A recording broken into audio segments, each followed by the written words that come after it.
years working on both sides of the Atlantic. And this is just a little clip. You don't have to read it or squint at it to read it. I know it's small. But this is just a little clip of the document that shows this interrogation that happened in San Antonio, part of a much larger file.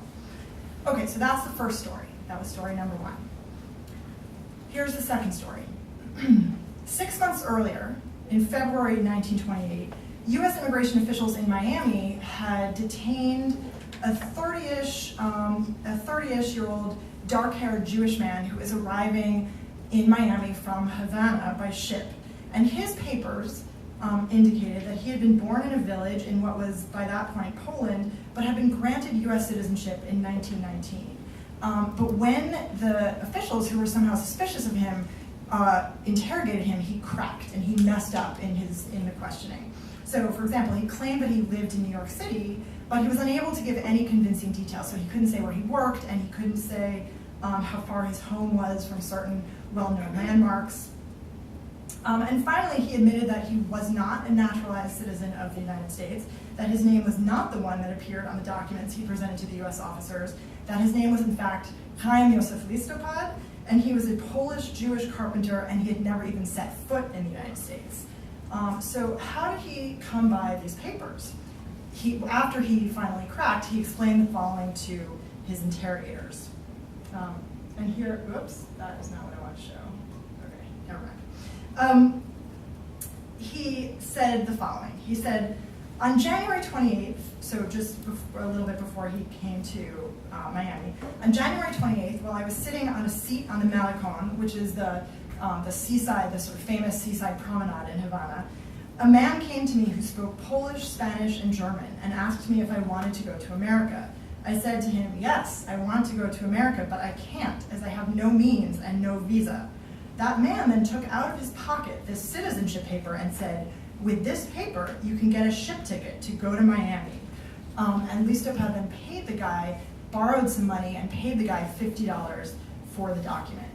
The inspectors in Miami asked Listopad if he could describe the man who sold him the document, and Listopad told him he could, that the guy who sold him the document was a medium-tall, 30-something-year-old guy with dark hair who was wearing a white straw hat and a white tropical suit.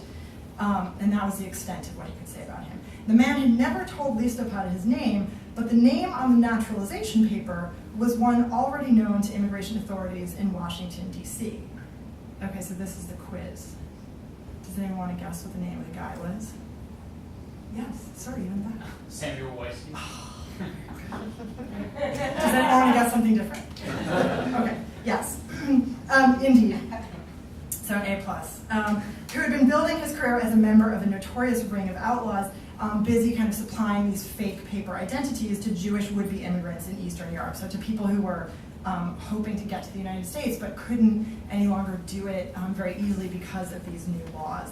And this is, of course, the name of the same guy who would turn up 6 months later in San Antonio, Texas. Okay, so those are the stories I'm beginning with, but I want to kind of back up now, and for the rest of my time, mostly just kind of give an overview of the project, so how I came to it, and then also the sort of central questions that I ask and try to address in the book. And then I'm going to share a couple thoughts about, as I was asked to, about some sort of big questions that we're all sort of speaking to tonight a little bit, about migration, about legality, and about borders at the end. Okay. So stories like the ones I just told you about experiences of people like Feiga Axelrod and Gersh Silverman, and also stories about people like Sam Weinstein, who was in the smuggling business. These stories are really the stories that are at the heart of my book. But they're not what I started with, and that's what I want to explain now. So I actually started with a completely different formulation of this project, and that was an idea that I was actually going to do some writing about the role of Jewish aid organizations in the years after World War I. So I was interested in sort of the international work that those organizations were doing. And this research brought me actually to the various organizations that are housed here to look in their archives, and then eventually to the National Archives in Washington, D.C. There was something that I was fairly sure that I was not looking for in the archives, and that was stories about immigration. of Jews from Europe to the United States during that era. And the reason I wasn't looking for those stories is because I already knew what other scholars knew and what I'd been reading about, which was that the big story about immigration policy and immigration during those years was that these laws had essentially sort of cut off immigration, and thus that it wasn't really happening. So that was sort of the big story of those years, was that these restrictive laws of 1921 and 1924 had really kind of shut off immigration for Eastern European Jews. So these laws, which were controversial at the time, were meant to keep out immigrants who were considered politically, racially, and culturally undesirable. So Eastern European Jews, Italians, Slavs, people who had been coming in great numbers during the century's first decades. And there was this first quota law that was passed in 1921 that put limits on those groups, and then a much more restrictive law passed in 1924, which also, it severely limited the number of Africans who could come, and it made permanent an already existing ban on the immigration of Asians, who were widely considered the least desirable immigrants of all. So, like most historians, then I kind of knew what the effects of these quota laws were. And if you look at, this is a handy graph that I took from Ancestry.com. It's one of the more effective ones I've seen. Right, so if you look at,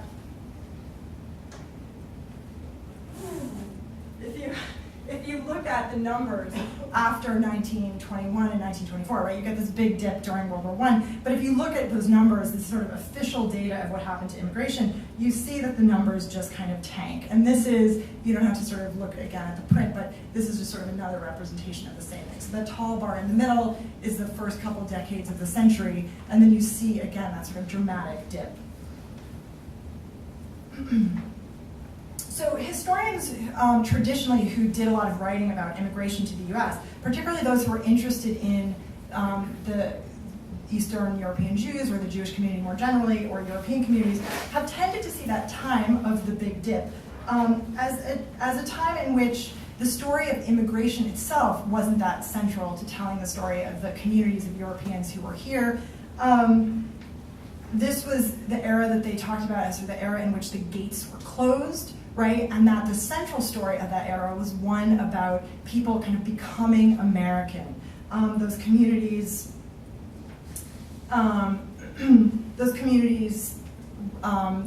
sort of blending into the nation around them. Their kids were getting older, they were going to Hollywood movies, they were dressing more American, they were all speaking English, eventually they were voting for FDR and for the New Deal, and so on. So there I was in the archives, and I was explicitly not looking for files or for records about Jewish immigration during this era of the immigration quotas, which lasted until the Hart-Cellar Act of 1965. So there's this 4-decade span in which those quotas are in force.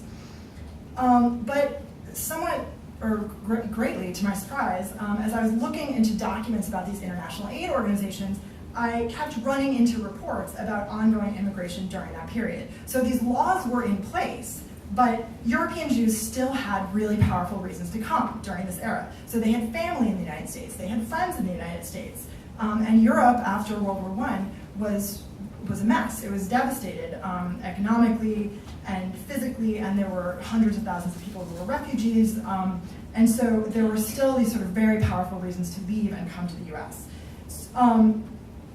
And many of the European Jews who left and tried to come anyway came because of these new laws illegally. They came however they could, like Silverman and Axelrod, the two migrants whose stories I opened with. So they got themselves to Mexico and hiked or took trains north to Texas. They got themselves to Cuba and then got on boats, big boats, little boats, to Florida. They got themselves to Canada and walked into New York. They bought fake papers in Warsaw or Berlin and presented them to the officials here in New York at Ellis Island. And then meanwhile, as they were doing that, there were lots of people who, like our friend Samuel Weinstein, smelled a really great business opportunity and jumped into the game as counterfeiters or as smugglers, helping people get fake papers or across the border. So I found documents telling these stories in the various archives. I was looking at it first in the National Archives, and then I kind of kept digging for these stories. So I came back to the archives of the organizations here, for example. I looked into Yiddish newspapers, I looked into English newspapers, I looked at congressional hearings, and I found more such stories of Jewish immigrants coming illegally during this sort of this dip of the quota era. And when I began to present my work in public, I was sure that it would get greeted with great skepticism because everybody already knew that this was the era in which the gates were closed. And instead, this kind of interesting thing happened, which is that I would share some of these stories, and people would be like, oh yeah, my great uncle or my grandpa, whoever, also had a story like that. So back to the history, much like me when I first started encountering these stories, the US officials at the time were surprised when this started happening. And they tried to make sense out of what was going on. So they sort of scrambled around trying to figure out how they could enforce these harsh new laws. And they really kind of had to scramble because nobody had quite figured out in advance how this new system of immigration restriction was going to work. The nation's biggest immigration restriction effort before this time had been the wholesale and explicitly race-based exclusion of Chinese immigrants that began in 1882. Pardon me, and that has served served them as kind of a pilot project, but it didn't really prepare them for the scope of this new law and how they were actually going to enforce it. So now the authorities kind of had to play catch up, right? So in 1924, they established a border patrol for the first time, and they launched these investigations to try to figure out how and where people were getting around the law. And the documentation of these efforts that the officials were making to try to enforce the law was one of the things I was finding in the archives, right? So sort of traces of these government efforts to enforce the law, and then its failures, in fact, to do so, sort of producing these histories that I was finding. So this is one of the two main things that I try to do in my book. I look at how the new immigration laws of the 1920s actually played out on the ground, which turns out to be sort of really different from what they look like if you kind of graph their effect. So this is a graph about legal immigration. It doesn't really tell you much about sort of what people were doing on the ground. I'm not saying that the laws were not effective, right? They were. So there's some truth to these graphs for sure. They really did put a stop to the kind of mass immigration of the pre-World War I years. But they didn't stop immigration altogether. And the struggles over whether the quota legislation, whether these quota laws were enforceable, I think, the sort of struggles over what it would actually look like to have those laws in this country are crucial to understanding how our current ideas about immigration and controlling immigration developed at all. So one of my book's arguments, in other words, is that in order to understand the real life meaning of these laws, of these new immigration laws, or really of any laws, you have to understand more than just sort of the law in the books, right? You actually have to understand how that law played out in real life and in practice. So my book kind of looks at all these ways that the laws were actually happening on the ground. So it looks at sort of all these interactions going on ports and on borders, on these interactions between government officials and migrants. It looks at what aid organizations were doing and how they were responding. It looks at how Jewish communities were responding to this issue. It looks at how families were responding to this sort of new possible way of immigrating, and so on. Okay, so one question that sometimes people ask me is, well, why, I don't think anyone at the American Jewish Historical Society might ask this, but people often ask, like, why did you choose to focus on Jews in particular? So there's a whole bunch of reasons why, but I'll just name a few. So one thing is that Jews were extremely well represented in this sort of new phenomenon of illegal immigration of Europeans after the quota laws. And that was true for a few reasons. One was that they were one of the biggest groups who had been coming right before World War I and before the laws were passed. And so all the sort of the large community that was here and some of the same reasons for coming were still in play, in addition to the sort of upheavals of World War I.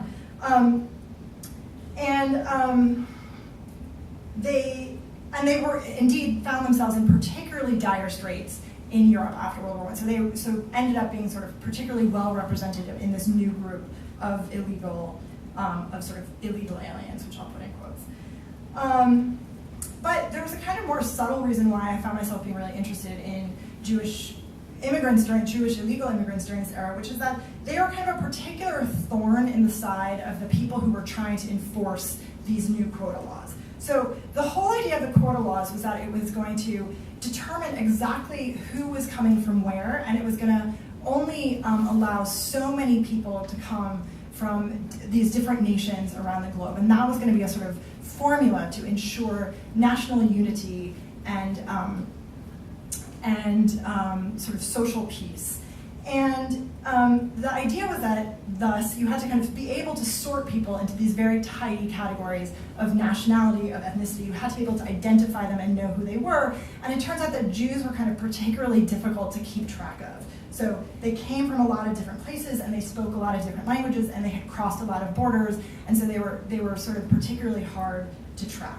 That was true of other groups as well, but it wasn't true of any group more than it was true of Jews. And so that was really interesting to me as I was doing this work, because they make for this really interesting, this sort of particularly kind of compelling case study of how the US government is sort of trying to enforce this law with all its new categories on the one hand, and then how it was that people could sort of evade that law and those categories because they wanted to get where they were going. That said, that's sort of those reasons for focusing on Jews notwithstanding, it's really impossible to tell the story about Jews who were coming over the borders or into the country in violation of US law without also telling the story of other people who were doing that as well. So Jews were often quite literally like in the same boats or cars or airplanes as some of their fellow immigrants, Greeks, Slavs, Chinese, others who might be kind of using the same methods for the same reasons.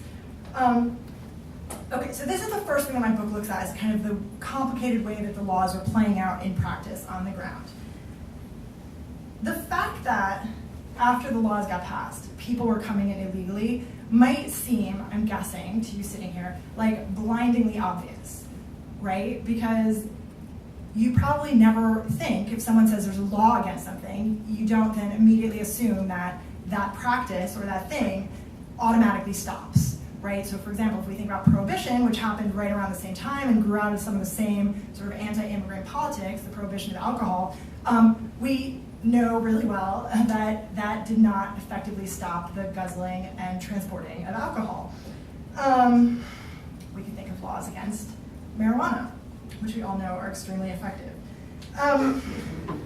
So the second thing that my book looks at is this kind of riddle, which is if all these Jews and all these other Europeans were kind of illegal aliens during this era, why has that largely gone away? Why has that sort of been forgotten? In other words, why does it sound kind of weird to say in the here and now, Jewish illegal alien? Like when I would tell people this was a book I was working on, they'd be like, you say what?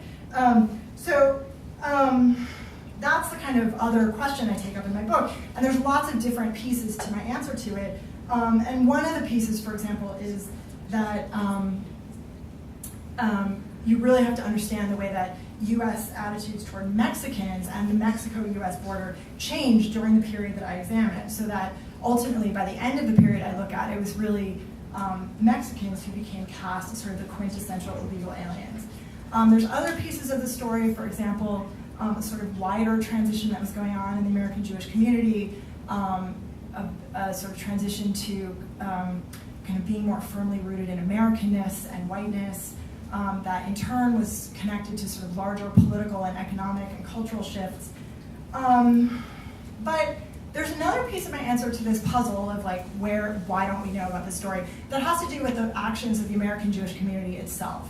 And one of the things that I try to think about in the book is the way that actually American Jews, especially sort of Jewish leaders who saw themselves as really responsible for the well-being of the community, they really didn't want to be associated with this not very savory new phenomenon of illegal immigration. And they did their best to kind of sever the association between this phenomenon of illegal immigration and the American Jewish community. And the last part of the book sort of looks at these politics and the ways that sort of American Jews really advocated for policies and against policies so that they could sort of help remove this link between Jews and illegal immigration. And the kind of final piece of that story is, in fact, that I tell in the book, is, I think, the Hart-Cellar Act, this law of 1965 that sort of for once and for all got rid of these quotas. So just a couple words about one more issue and then some closing thoughts, and then I'm going to turn it over. One kind of final question that I often get, which sadly I can't answer, but I am going to bring it up anyway, is how many people am I talking about? Like, people want numbers. For some reason, this is an issue that makes people want to have numbers. And the short answer is that I can't really answer that question, right? I don't have a count, and I don't have a count of how many people I'm talking about for the same reason that we don't have a count today of the numbers of unauthorized immigrants who live in the United States. So we're talking about, or I'm talking about in my book, people who, by definition, really didn't want to be counted, right? So the immigrants whose story I started with, Silverman and Axelrod, only made it into the historical record because they got busted. If they had been successful, as many people were, I wouldn't be able to count them, right? So I end up with an estimate based on some sort of limited data I have and estimates from people at the time, that the number of Jewish immigrants I'm talking about who came in during that 40-year period of the quotas was in the tens of thousands. But part of what I want to say in the book is that it's not really just a numbers game. To talk about sort of illegal immigration and what it means and what it meant for people at the time isn't just about the actual sort of hard numbers. And in fact, sometimes it's even hard to sort of draw the line between who counts as illegal or whose immigration status is illegal and whose is not in any case. But whatever the actual numbers of people who came to the US in violation of those laws of 1921-24, it's clear to me, and I try to make clear in the book, that this immigration mattered in all kinds of ways, right? So it mattered to the US government who saw this illegal immigration as a challenge to its power and tried to enforce its laws as best as could. It mattered to Jewish communal leaders, as I just said, who really worried about sort of negative blowback. It mattered to smugglers who, for other reasons, because they could make some good money. And it mattered to people like Silverman and Axelrod who were trying to get to the United States, whether they succeeded or failed. And it mattered greatly to their friends and to their families. So that's what I'm going to say about the book for now, but I just want to close with an attempt to answer a few of the questions that I was asked to think about for tonight. So the first kind of big picture question I was asked to consider was, how does my book contribute to a comparative understanding of migration to the United States in the last century? So how does it sort of help us think about comparing the experiences of different groups? And I think there's different ways to speak to this question, and other people I hope will. But the main thing I just want to sort of suggest is that I think that the book points to the ways that thinking about sort of the experiences of immigrants back then, and the ways that they were sort of navigating migration and the law, shows that they weren't so dramatically different from immigrants anytime since, including in the present. So back when I was in grad school, one of the things I did to pay my rent was I gave these historical walking tours of the Lower East Side. And often the people who came on the tours were people who were the children or grandchildren of European immigrants, Italian and Jewish immigrants who had lived in that neighborhood, for example. And they often had a kind of real sense of nostalgia for that period, and they often shared with me that they felt like their parents and grandparents had, like done it right, that they had come legally, they had worked their way up, and they saw that in contrast sometimes to the ways that they imagined that people who weren't necessarily coming in accordance with the law were coming now. And I hope that my book sort of suggests, like, well, not necessarily, right? That's not necessarily the story. So I think the fact that immigrants sort of back then who were shut out by the law, the fact that sometimes they also came in violation of that law, can help sort of put into perspective the choices and experiences of immigrants who violate the law today. So that was one question. The second and third questions, I think, are actually kind of linked. And those questions are, how might the history that I tell in the book kind of challenge some of the binaries, some of the divide that we imagine exists between legal and illegal, that we take for granted, really, in the realm of immigration today. And relatedly, how might some of the stories that I tell sort of call into question our entire idea of what we think borders are, like national borders, what do they mean? And again, there's lots of things to say, but the main thing I want to say here is that I hope that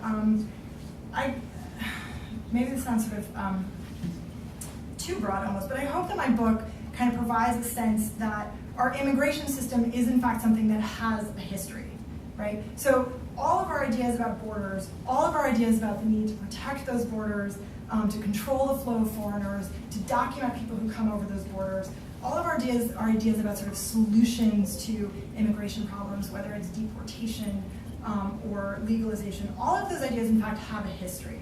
And it's not until fairly recently, really, that this kind of control was seen as essential to what we might call national security or national sovereignty. So it can seem really obvious to us, I think, some of these ideas. The idea that, of course, we have a limit on how many immigrants can come in, right? Or that, of course, our border is guarded. Or that, of course, if you fly into JFK, you have to stand in a line for 6 hours and then, like, show your passport, right? But this wasn't always the case. All those things, in fact, have a history.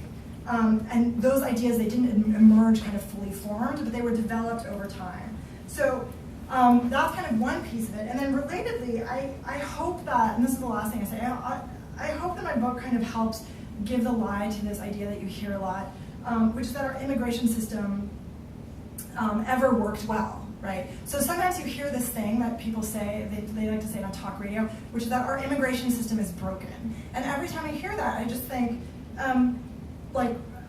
I don't think they really know what they mean by that. So it turns out, my research I think suggests that either it was really always already broken, or else it was always sort of functioning the very way it was always going to function from the get-go. So the immigration system, in other words, was always from the beginning in contest. It was being contested, and the system that we have today, I think, really evolved out of that contest.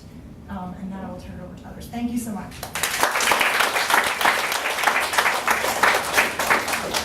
Okay, so we're now going to have three comments or three reactions to Libby's book. And so the first is going to be, and I'll introduce each one as they come up. So the first one is going to be by Carl Bontempo, who is Associate Professor of History at the University of Albany, which is part of the SUNY system. His 2008 book, Americans at the Gate, the United States Refugees During the Cold War, was published by Princeton University Press, and he's now working on the politics of human rights in the United States in the 1980s, and received his PhD in American History from the University of Virginia. Thank you, Asia. And I'd like to start by thanking the AJHS for inviting me to this forum, and thank Libby for her fascinating talk. Her book, After They Closed the Gates, is superb. That's one way to put it. It's one of those books, and I count this as a really good thing, that I began reading, and two things occurred to me. First, I said, hasn't anybody written on this yet? And then the second thing I said was, I need to know something about what Libby's writing about. And any author, I think, who can elicit that reaction in me and probably in my colleagues as well, that author is really onto something. And Libby has done that with After They Closed the Gates. As you heard in her talk, the book at its heart is a book about Jewish migration, both legal and extra-legal, to the United States. And it's a book about the place of Jews in mid-century American life. Where the book gets really interesting for me, and I was asked to sort of think about this, is that the book is also a book about refugees. And it's a book about the history of American engagement with refugees. Indeed, the Jewish migrants at the center of the book are often refugees, escaping impossible situations. So we have Jews fleeing persecution and conflict in the wake of the Great War. We have Jews desperately escaping from Nazi barbarism in the 1930s.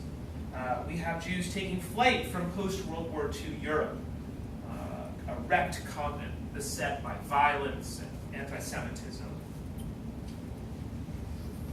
And as Libby documents in the book, one rabbi described four Jewish migrants who had entered illegally in the 1920s rather, this way. He called them, quote, "these boys who have come from a literal hell," end quote.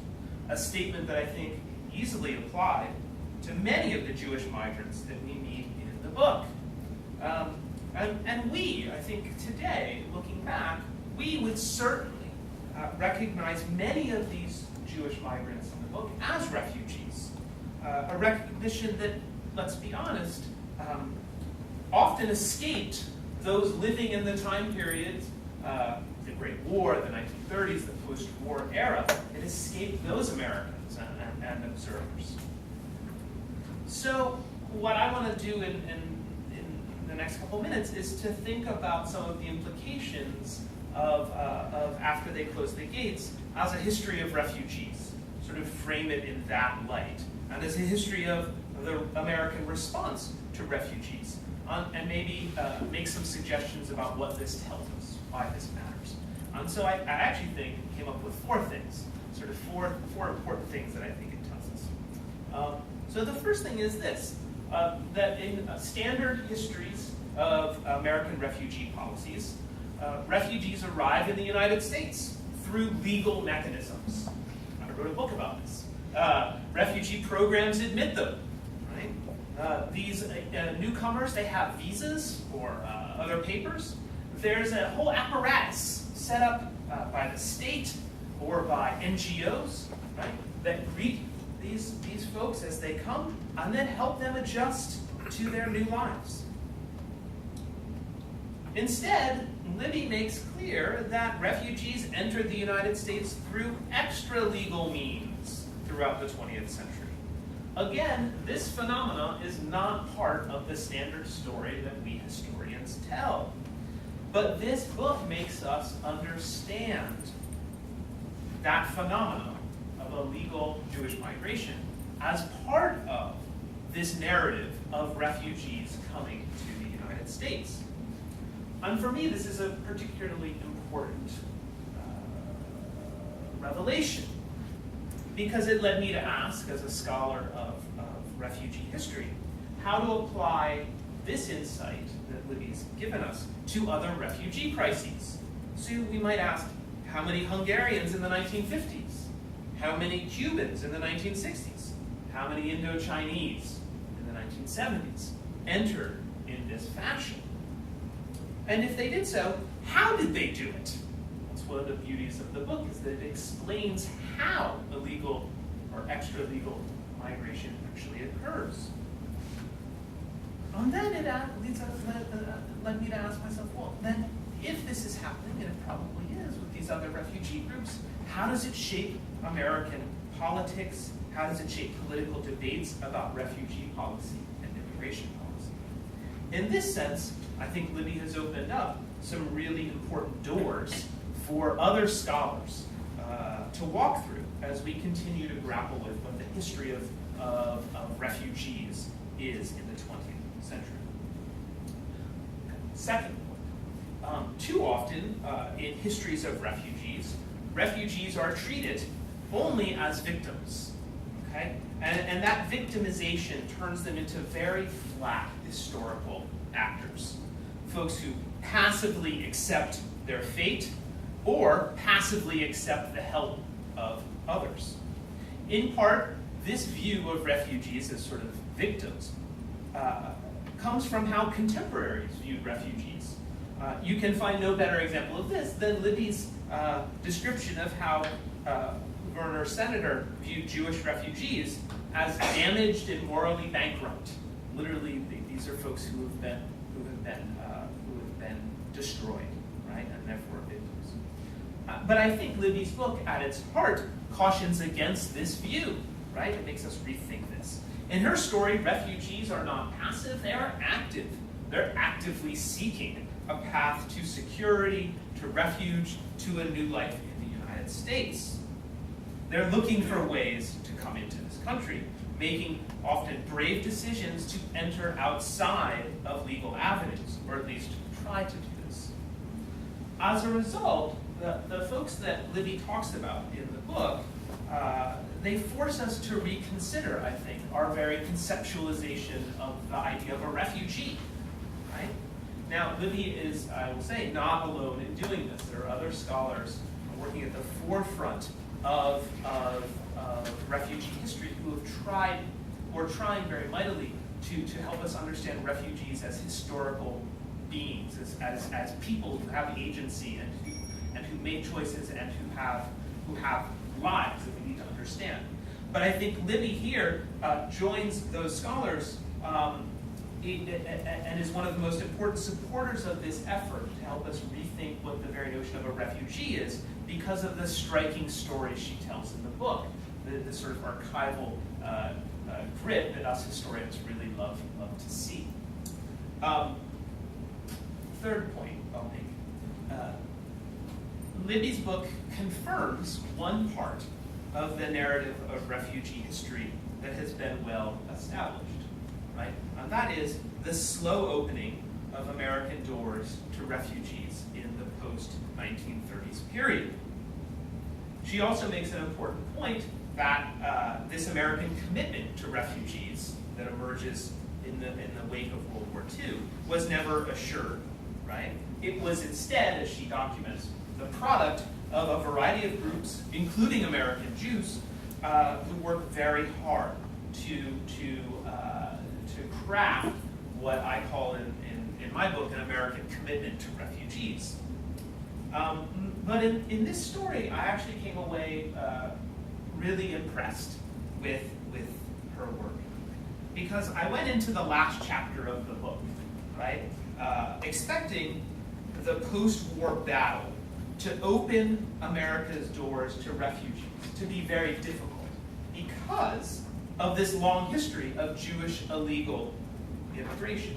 In other words, I expected that maybe in refugee politics there would be a backlash against this phenomena of illegal migration. And then, indeed, Libby makes the point that there is a backlash in the 1930s, okay? That people who didn't want to see refugees enter the United States often cited the problem of Jewish illegal migration. The 1940s, though, was surprising, right? Because opponents of refugees did not reference this long history of Jewish illegal immigration. Indeed, Libby notes, they did not because the world had changed, right? The world had changed after the war. The prolonged migration crisis of the 1940s had shifted attitudes about refugees, right? So that linking refugees in the late 1940s to illegal immigration was simply seen as bad form, right? As beating up on the downtrodden. In fact, Libby notes that the narrative of a Jewish migrant breaking laws to find a new home in the post-war era receives heroic treatment rather than derision. The world had changed, and at least in this instance, for the better. And Garland's telling of it, Libby's telling of this story, had left me, the so-called refugee expert, surprised and better educated, which I am very grateful for. Finally, a last point. As I read the book over the last couple of weeks, I couldn't help but think about the book in relationship to the contemporary crises that are ongoing involving both refugees and illegal immigrants. The rich narrative that Libby offers in the book, I think offers us some important lessons as we puzzle through these contemporary problems. And I think the lesson that I took away was that historians and us as a public should never lose sight of the humanity or the human costs of those trying to find their ways to new homes, to safety, to a better future.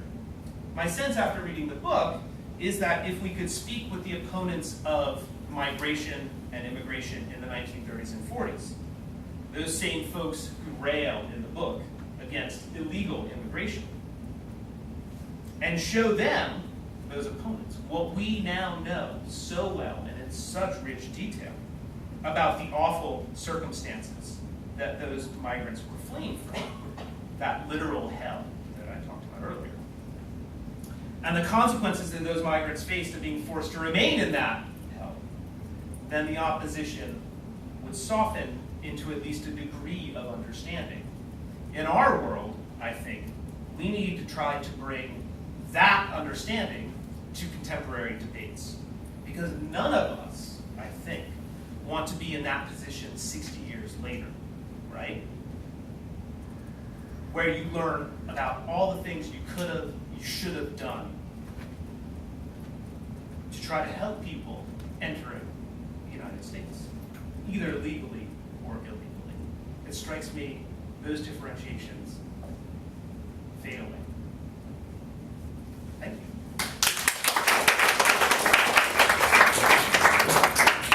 Thank you very much. Our second commentator is Dalia Candioti, who is Associate Professor of English at UB's College of Staten Island. She specializes in Latino literature, comparative studies of ethnicity and race in the Americas, global Jewish studies, and gender studies, and is the author of Migrant Sites, America, Place, and Diaspora Literatures, which was published by the University Press of New England.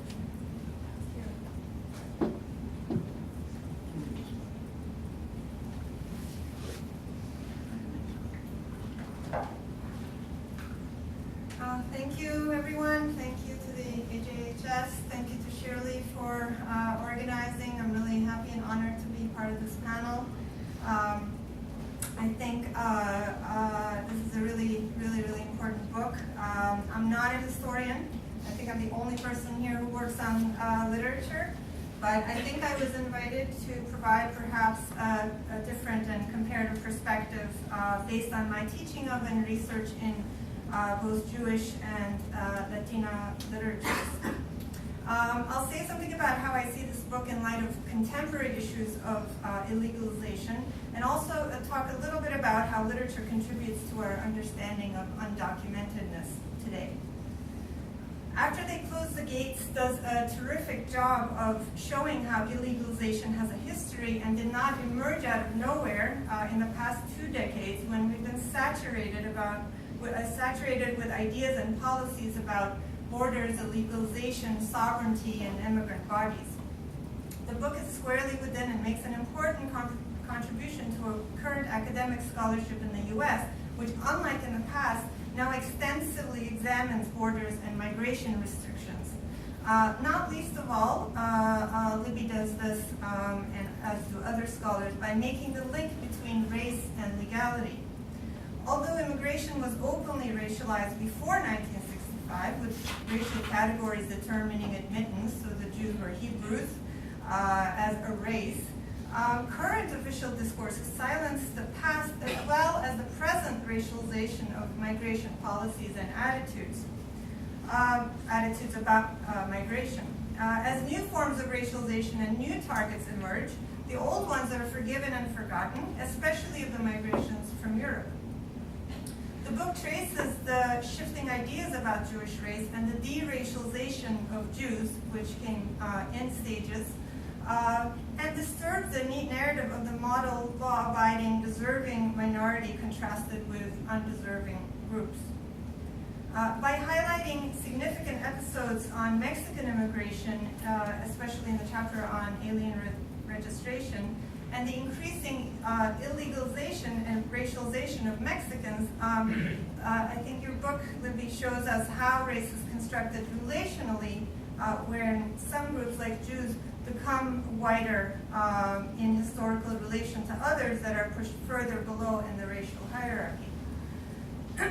While the characterization of Jewish migrants has changed thanks to the erasure of collective memory about illegalization and racialization of light-skinned Europeans, negative policies and attitude toward others, notably Latinos, have only worsened, and greatly so.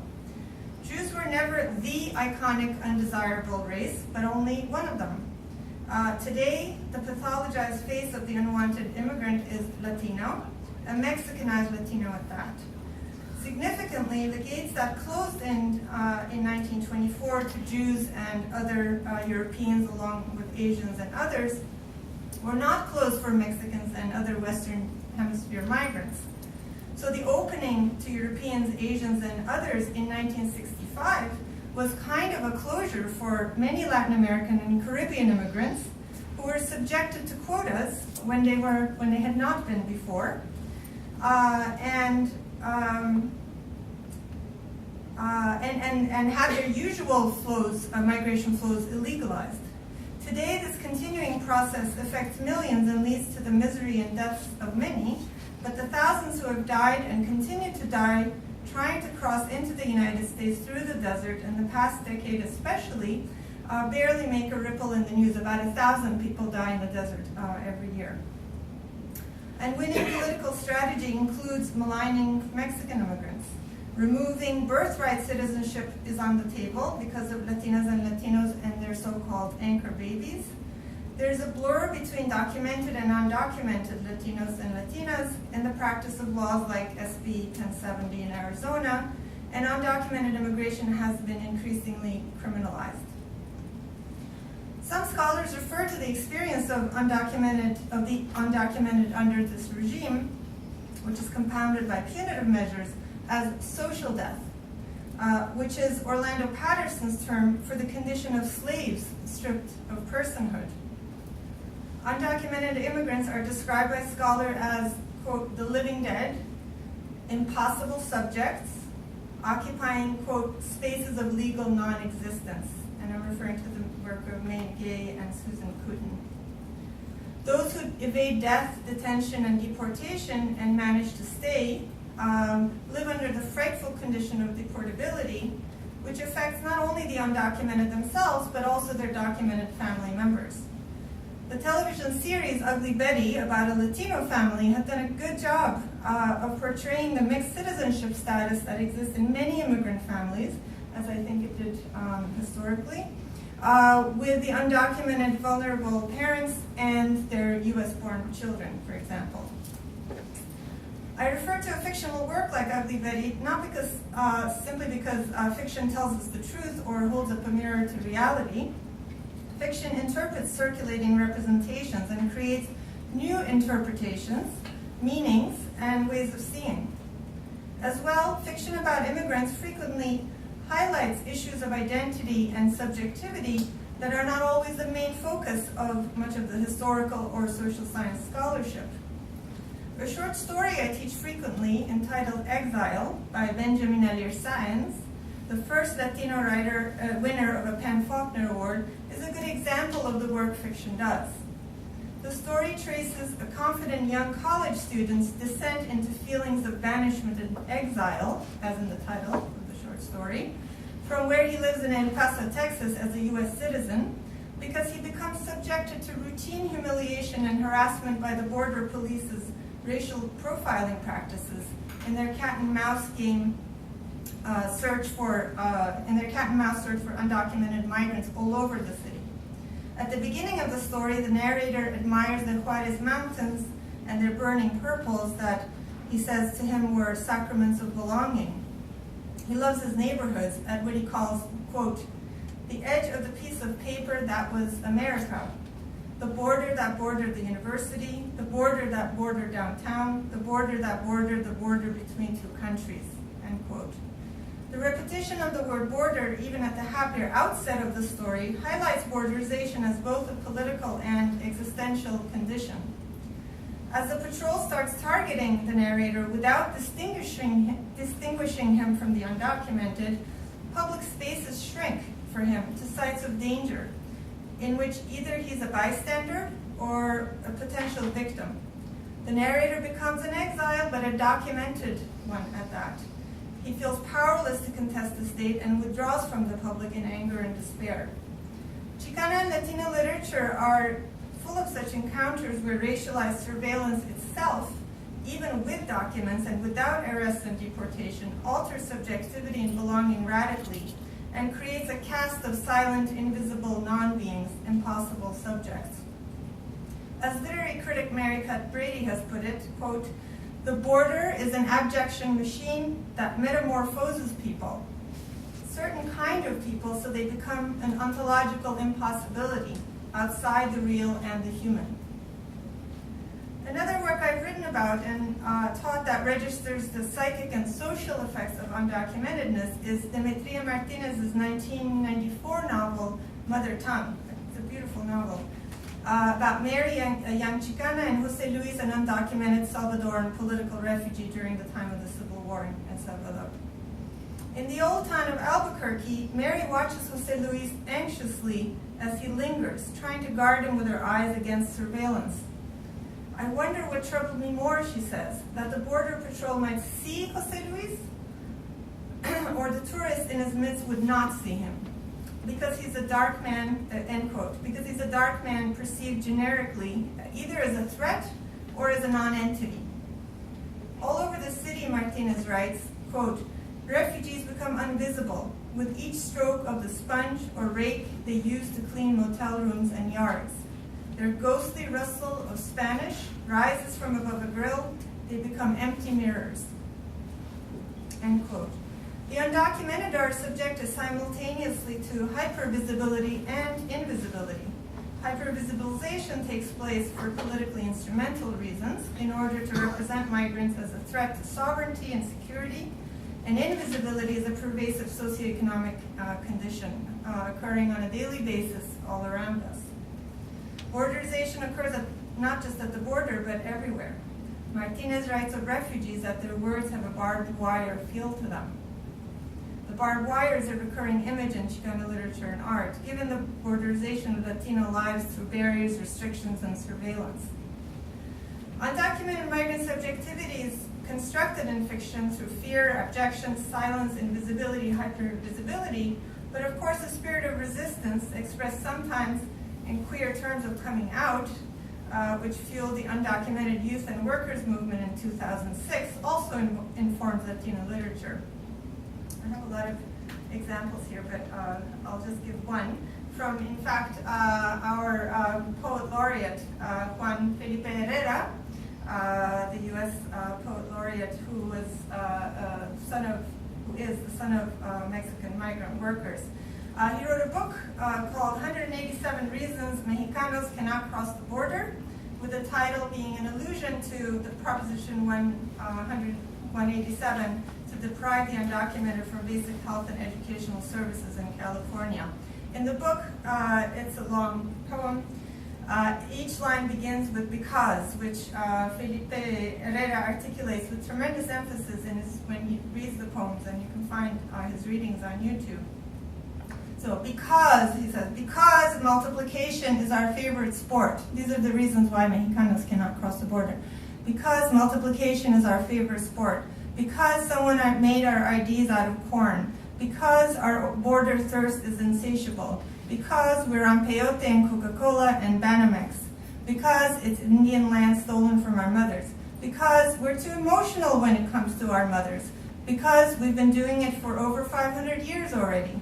Because it's easy to say, I am from here. I hope that I've given a little bit of sense in which fiction contributes to an understanding of and critique of existing representations and practices of illegality, and also creates new meanings, feelings, and sensations out of them.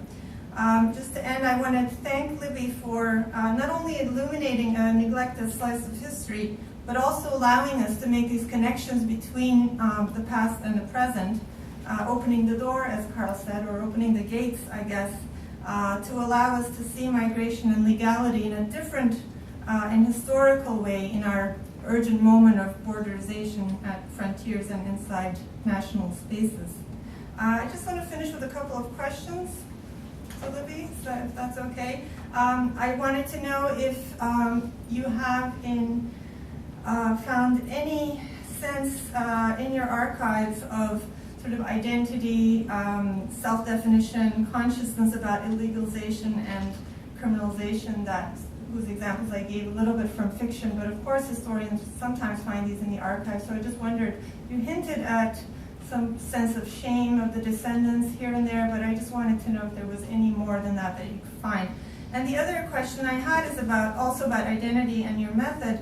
You emphasized the diversity of East European Jewish immigrants, which kind of stumped the juridical categories of belonging.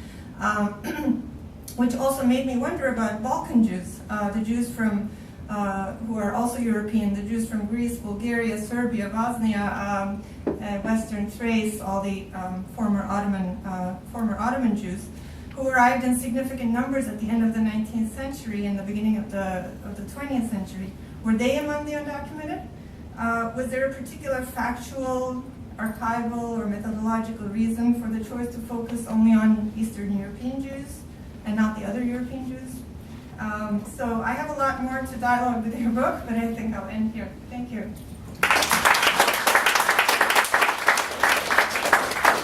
Okay, and then our third commentator is Joseph Nevins, who's Associate Professor of Geography in the Department of Earth Science and Geography at Vassar College. He works on territorial boundaries, mobility, violence, inequality, political ecology, and is the author of 3 books, Operation Gatekeepers and Beyond, the War on, in quotes, illegals, and the remaking of the U.S.-Mexico boundary, Dying to Live, a story of U.S. immigration in an age of global apartheid, and Not So Distant Horror, Mass Violence in East Timor. Well, big thanks to Shirley for organizing this event and for inviting me to participate. And a big thanks to Libby for producing what is a very fine piece of work. Libby's hardly the first person to note that concerns about Jews emanating from, quote unquote, the wrong parts of Europe were central to the making of the 1921 and 1924 quota laws. But she is the first to ask, at least as far as I can tell, what happened to those Jews now excluded, and what they, their loved ones, and their communities did in response. Often a mark, I have a Boston accent, so mark is M-A-R-K. For New Yorkers, that is the correct response. That's the correct pronunciation. Often a mark of a valuable book is that it looks at, examines something so obviously in need of investigation, but also something, despite the fact that it looms very large in front of you, is something that's not visible, at least to most.